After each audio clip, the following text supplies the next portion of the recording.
Video like जरूर कर लीजिए और ऐसे वीडियो लगातार फ्री में पाने के लिए चैनल को तुरंत सब्सक्राइब कर लीजिए और बेल आइकन को जरूर टैप कर लीजिए ताकि आगे भी सारे वीडियो आपको मिलते रहे। यूट्यूब में फॉलो करते हैं तो प्लीज ये वाला फ्री टेलीग्राम चैनल जरूर ज्वाइन कर लीजिएगा। सारे नोटिफिकेशन सारे अपडेट यहीं पे आते हैं, ध्यान रखिए। नमस्कार साथियों, स्वागत है आप सभी का स्टडी फॉर सिविल सर्विसेज में।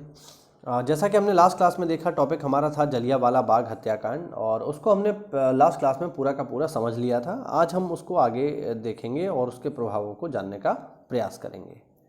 ठीक है, तो जैसा कि मैंने बताया कि जांच समिति बनी, हंटर कमेटी, इसके अलावा जो है तहकीकात समिति भी बनी जिसके अध्यक्ष थे मदन मोहन मालवीय। वही सारी चीज़ें जो है हमने इसमें पढ़ी। ठीक है, अच्छा और देखते हैं ज़रा।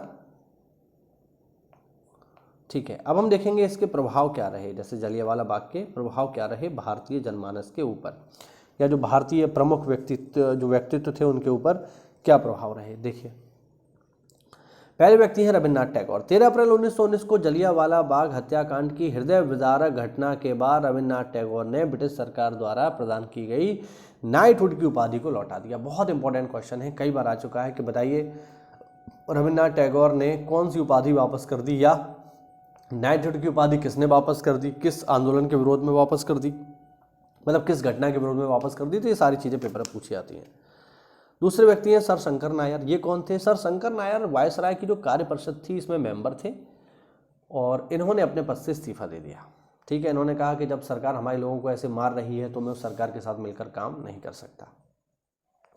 हंटर कमीशन क्या है? तो जैसा कि मैंने बताया कि जलियांवाला बाग हत्याकांड की जांच के लिए हंटर कमीशन का गठन किया गया।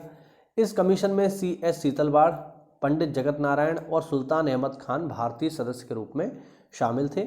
कमीशन ने मार्च 1920 में अपनी रिपोर्ट प्रस्तुत की जिसमें इस दुर्घटना के लिए सरकार को दोषी नहीं बताया गया। यानी मैंने बताया ना, मैंने आपको लास्ट क्लास में ये समझाया कि ये जो पूरा का पूरा प्रोसेस चल रहा है इसमें बस लीपापोती है और अंग्रेज बस ये कह रहे हैं कि हाँ ठीक है, गोली चली, लोग मरे, लेकिन वो केवल लॉ एंड ऑर्डर को मेंटेन करने के लिए गोली चलाई गई थी, किसी को मारना उनका उद्देश्य नहीं था, मतलब लीपापोती है।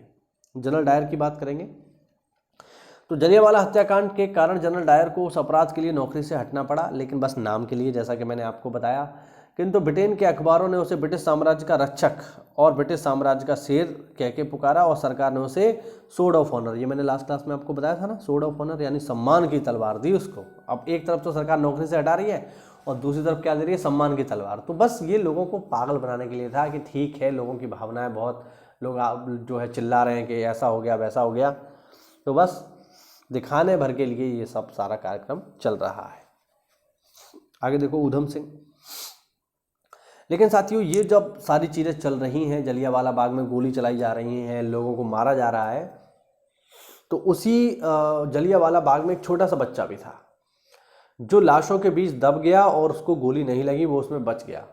लेकिन उस बच्चे ने ये तय किया कि वह इस हत्याकांड का बदला ज़रूर लेगा और उस बच्चे का नाम था सरदार ऊधम सिंह। ठीक है, ऊधम सिंह उस बच्चे का नाम था। उस बच्चे ने तय किया कि वह इसका बदला लेगा और साथियों विश्वास मानना, उनने 21 साल इस बात का इंतजार किया कि मैं कब जनरल डायर की हत्या करूं, और ठीक 21 साल बाद, ठीक है, 1940 में उन्होंने जो उस समय में पंजाब के गवर्नर थे माइकल ओ डायर, उनकी गोली मारकर हत्या कर दी। और वहाँ से वो भागे नहीं, उनको अरेस्ट किया गया और बाद में फिर अरेस्ट करने के बाद उनको सरकार ने फांसी की सज़ा सुनाई। तो ये काफ़ी इंपॉर्टेंट चीज़ है। आप देखिए 21 साल बाद उन्होंने इस चीज़ का बदला लिया। आगे बात करते हैं महात्मा गांधी की। जलियांवाला बाग के विरोध में कांग्रेस जांच समिति की प्रारूप को लिखने का कार्य महात्मा गांधी को सौंपा गया। ठीक है, यानी जो तहकीकात समिति थी उसका जो प्रारूप था वो महात्मा गांधी ने लिखा था, ध्यान रखना। निवारक हत्या क्या है? जलियांवाला हत्याकांड नरसंहार को मांगते कि उन्हें निवारक हत्या की संज्ञा दी। दीनबंधु C.F. एंड्रयूज ने इस हत्याकांड को जानबूझकर की गई क्रूर हत्या कहा। रॉलेट एक्ट क्या है मैं आपको पहले ही बता चुका हूँ।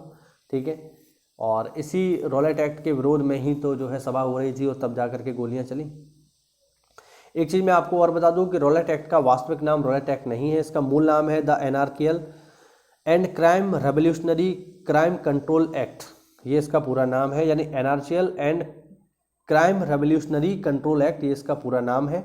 और इसको बनाने वाली जो समिति थी उसके हेड थे सर सिडनी रॉलेट, इसीलिए इसे कहा जाता है रॉलेट एक्ट, ध्यान रखना।